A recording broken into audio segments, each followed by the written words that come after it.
Good afternoon, guys. It's Working, bringing you a quick update on Bitcoin. Hope you guys are having a wonderful afternoon. We're looking at Bitcoin to the US dollar, just the one-day chart on Coinbase. And guys, I'm going to try to go through these very quickly. A lot of you have requested updates on certain altcoins that I've covered in the past, so I'm going to try to do that real quick as I'm trying to get out the door as well. So I do apologize if I do kind of rush through this very, very quickly. This will just be a very quick update. Again, looking at Bitcoin to the US dollar one-day chart, and we're looking at what possibly may be a rising ascending broadening wedge here. Not a rising wedge, a broadening wedge.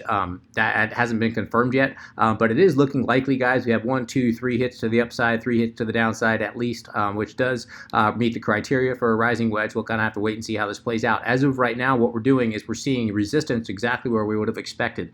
Price did in the past year, obviously, price was acting, or excuse me, 53.50 was acting as a very strong resistance here in the past. Finally, we broke up above it here, acted as support briefly, bounced up above, got rejected at our descending resistance line here that I had pointed out on my last update, and then, of course, just crashed right below. And we're seeing again, once again, that 53.50 act as resistance as price comes back up here. So we'll have to wait and see how this plays out. Oftentimes, when you get a broadening wedge, as ascending broadening wedge like this, guys, probability does favor the downside, but it's not very much. It's only like about, if I remember right, 55%-ish, something like that. It's only about a 5%, or excuse me, about a 10% favor to the downside, which, is significant, but, it's definitely better than casino odds, or worse, I should say, than casino odds. Or is it better? Shit, I can't remember. It's been too long.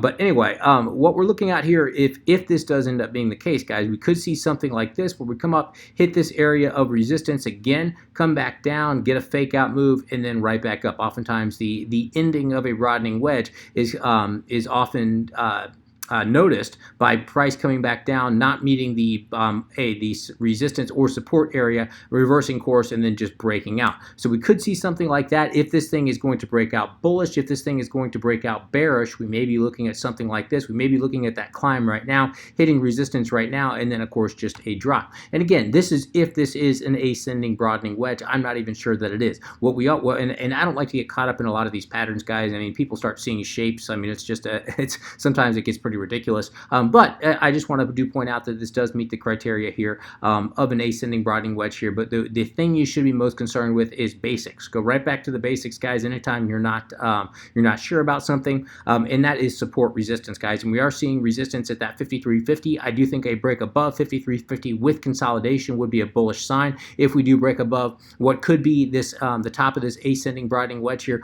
or this descending resistance line here, I do think a break above that, guys, or in other words, taking out this prior high right here at approximately 56.50 would be an extremely, extremely bullish sign. And I think that would be your first indicator, obviously, that you're going to be coming up and hitting 6,000 if we can start consolidating above that. To the downside, of course, we have our ascending support line here of what could be a broadening wedge, but more importantly, we do have what looks like the makings now of a supply zone, this area of support down here between approximately 5,000, really 5,050, and 4,900. I think anything in this between 5,000 and 4,900 could be a good buy. Expecting a bounce off there, I would not go in heavy, knowing that if that does break down, guys, it's going to be a quick drop down to 4,500 down here. But we do have a decent supply zone here. How do we know that? We could see that price broke up above. That area started acting as support, bounced up above, came back down again, and all we've had since then is price dancing on top of it, only penetrating by a wick, which does signal a lot of buy orders that are still sitting in here between 5,000 and 4,900. Including some of my buy orders. So there's no question that this should act as decent support. We'll have to wait and see how this ends up playing out, guys, but there's no question that that is a decent area of support. And there's also no question if 4,900 does break down, if we get a decisive break below 4,900, by decisive I mean a daily candle opening and closing below 4,900, again, I think that's going to be your sure sign that we're going to be coming back down here to 4,500, if not, or 45.50 at least, if not 4,500, possibly the ascending support line here, which could bring us all the way down to 4,400, 43.50. We'll have to wait and see how it plays out. But certainly a break below 4,900 decisively would, in my opinion, break us down to 45.50, if not 4,500, and that would be a good sign to go in short, in my opinion. Looking at our indicators, we are getting a little bit of conflicting information. If we come over here and we look at, this is on the daily, if we look at our daily RSI, or excuse me, if we look at our daily MACD, looking at our histogram here, obviously price created the histogram created a lower low. If we look at the exact same point on price, we have a higher low that is clearly divergence. In this case, this being an uptrend, we're looking at the bottom, that's bearish divergence, that's hidden divergence, and in this case, hidden bullish divergence. So that would suggest a break up in price, which certainly is on the table. We also see that this daily RSI, I'll just pull it up here. I told you guys before that this 53.9 area is a very, very relevant zone, guys. We can see it was resistance in the past, then it started, once it broke above, started acting as support, and it is still dancing right on top of that, guys. Had a nice bounce off that zone, still acting as support. So as long as we're above that 53.9, I do think that's bullish. A break below that would be extremely bearish in my opinion. Looking at the Stoke, and again, I don't really look at this very often, guys. I certainly don't look at the daily because it's a little bit unreliable. But looking at the weekly, guys, we're looking at the weekly Stoke sitting up here, topping out, maxing out. It's starting to cool off here just a little bit. But the last time we saw Stokes this high, guys, was all the way back in December when price just started tanking. From our $20,000 all the way down to our bear market that we still remain in, at least all indicators that we are possibly transitioning to a bull market. But until we do, we are still in a bear market, right? So the last time we were up here, guys, we had a major correction.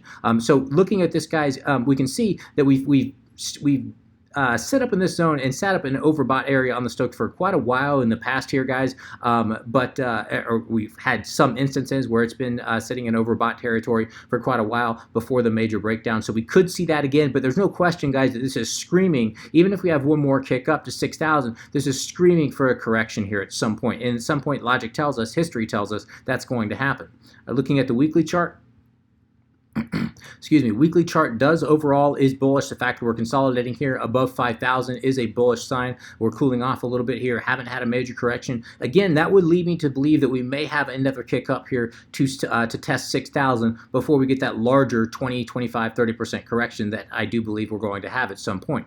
But that being said, guys, we could just as easily see a breakdown. So I think we're sitting in a no trade zone, in my opinion. I think we're sitting between 53.50, strong resistance, and we have strong support sitting at 5,000, between 5,000 and 4,900.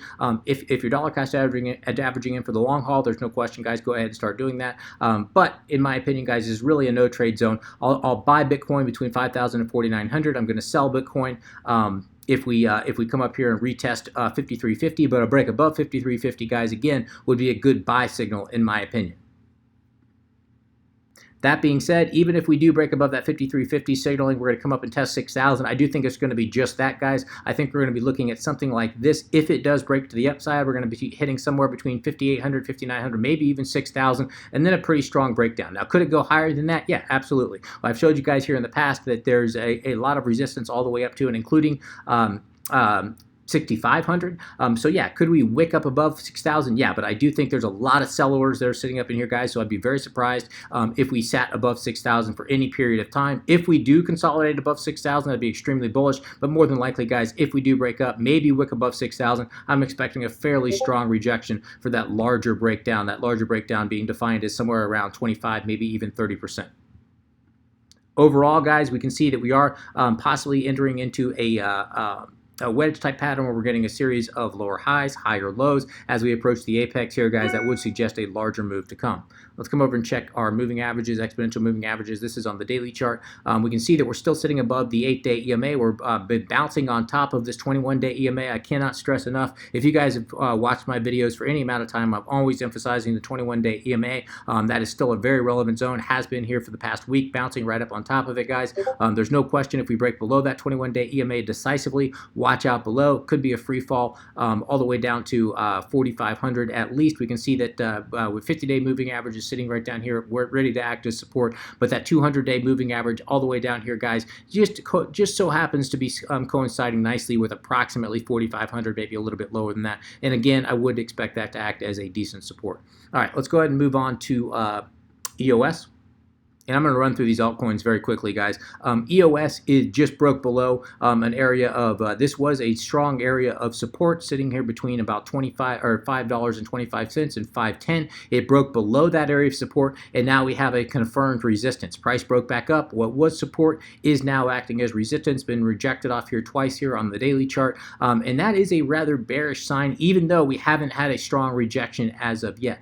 So I think EOS also in a no trade zone. I think anything down between 450 and 427, really 425, let's call it, is a decent buy for EOS, knowing though that if 427 breaks down, it could be a quick drop to 350. I think anything above this zone, if we break above 425, start consolidating above 425, I think there's a good chance we're going to take another shot at $6 up here. $6 is going to be a very hard zone to break above. As I've shown you guys in the past, there's a very strong supply zone up here, a lot of sell orders, as is evident by price breaking down, wick, all the way fast forward here another few weeks, and a very strong rejection here again right at the $6 range. So $6 I would expect to act as a decent resistance. If we do get above $6, guys, really above 610 and start consolidating above that, that's when I'm going to start to believe that the bulls are back for EOS, and I think that we do have a lot more upside if that does happen. For now, guys, we're kind of stuck between a no trade zone again, in my opinion. I think anything between 450 425 is a good buy. I think anything up above 425 might be a very quick swing trade up targeting $6 up here. It'd be a rather risky play. I don't know if I would play it.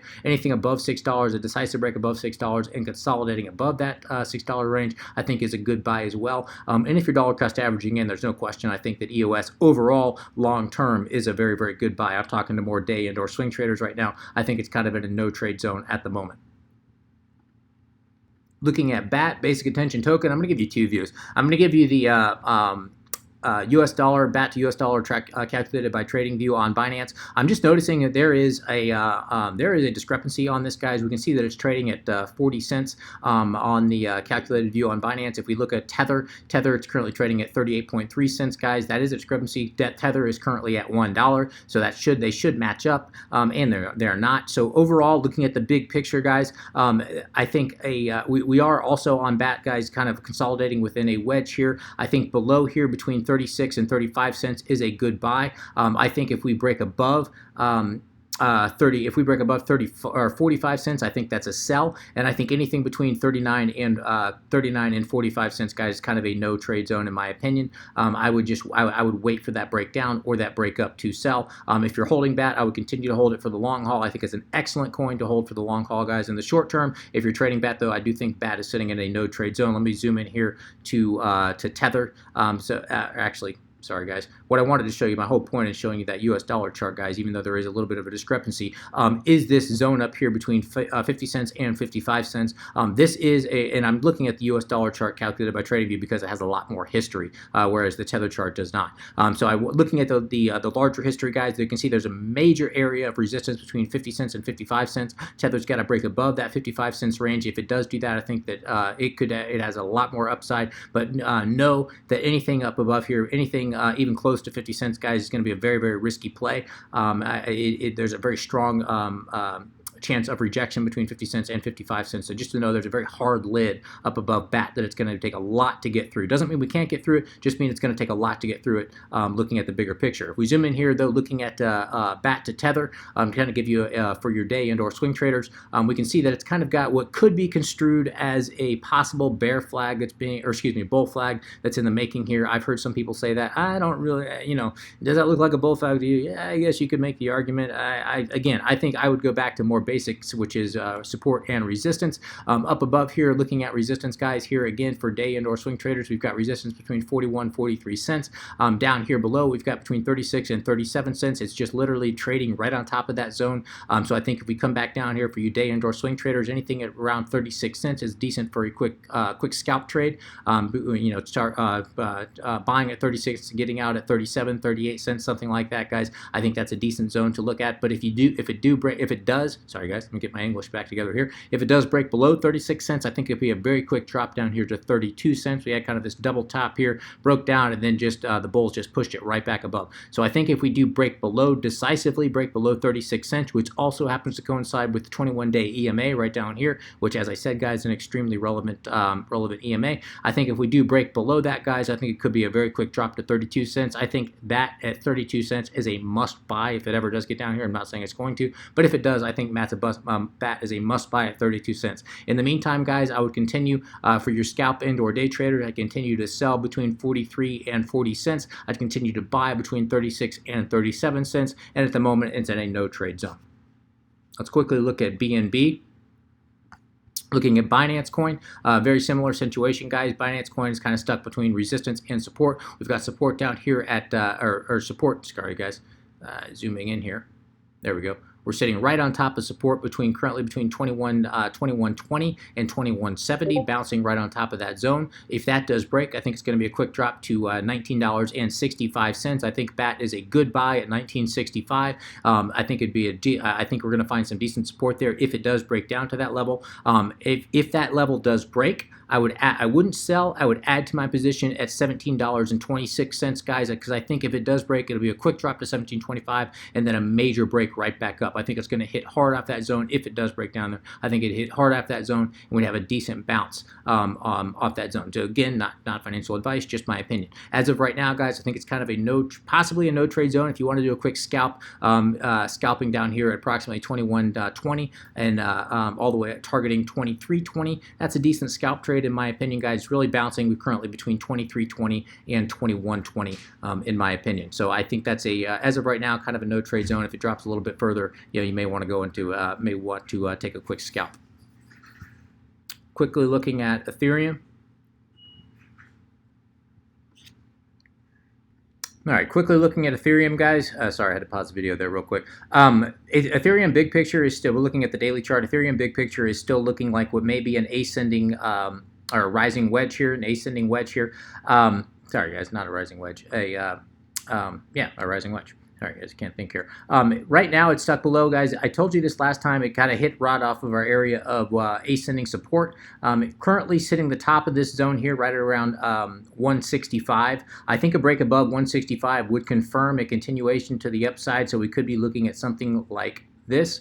Now we may hit 185, which was an area of resistance in the past, or we may come up and hit. Either way, we get a rejection in this zone, and then if this does come to fruition, if it does end up playing out that way, I think it'd be a hard rejection somewhere in this zone here, and then a fairly strong breakdown. Now, is this area between 150 and 165 going to act as support and going to hold up? If this is a rising wedge, probably not. More than likely, could we get another bounce off here and it looks something like that? Yeah, but more than likely, at some point, we're going to get a larger correction, and I think at some point, we're going to come down to this zone right here at approximately 132 if we get that larger correction on Bitcoin. And of course, it'll depend on how close we get to this wedge here. The closer we get to the wedge, typically the larger the breakout. If it were to break out now, I can see a scenario where it does break down and 150 does even hold. But I don't think that's likely. I think more than likely we're going to come up here, possibly hit up above 165, maybe 165, 170, the top of this prior zone here, wick up above it, and then a stronger breakdown, in my opinion. It doesn't mean that has to happen, just kind of mean that's what I'm looking at here in the here at the overall big picture, overall long term. Looking short term, if you're trading Ethereum,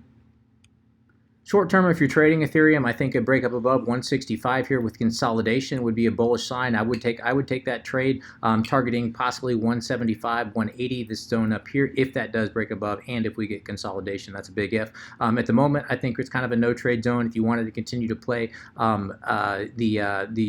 the drops down to this area, this ascending support line here, or this prior area of support right here between approximately 150 and, between approximately 148 and 151, that would be a decent buy. Just a quick scalp trade targeting about 155-ish, 157. But really, Ethereum is not a very good coin in my opinion right now to day trade at all.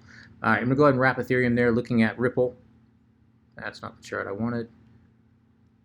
There we go. Looking at Ripple, let me zoom out here to the daily chart, guys. As we showed you last time, Ripple should have, I think Ripple fooled a lot of people, guys, looking at this chart from the 30,000 foot view. Ripple was all transgressing into this very, very tight area of or the apex of this very tight wedge. You should get a larger breakout. It looked like it was going to, and then it just fizzled out right here between between 38 cents and 40 cents. We had a strong rejection coming back down here, breaking that ascending support line here that had been in place since early 2017, and then coming back down and hitting 28 cents. Now, it did bounce pretty hard off 28 cents, which is a fairly bullish sign in the short term. I told you last time that 28 cents would act as decent support. It did. If you bought that scalp trade, it was a decent scalp, guys, but I think it's currently in a no trade zone. I think if it comes back down here to 28 cents, you may want to scalp it again, but we have very hard support, or very hard resistance at 38 cents, between 38 and 40 cents. That's going to be very difficult to get through. If we do start consolidating above 40 cents, guys, I think it'll take a shot at 47.50 cents, which again is another rather hard resistance, but I need to see consolidation above 40 cents for that to happen, and I think that's a tall order right now for Ripple.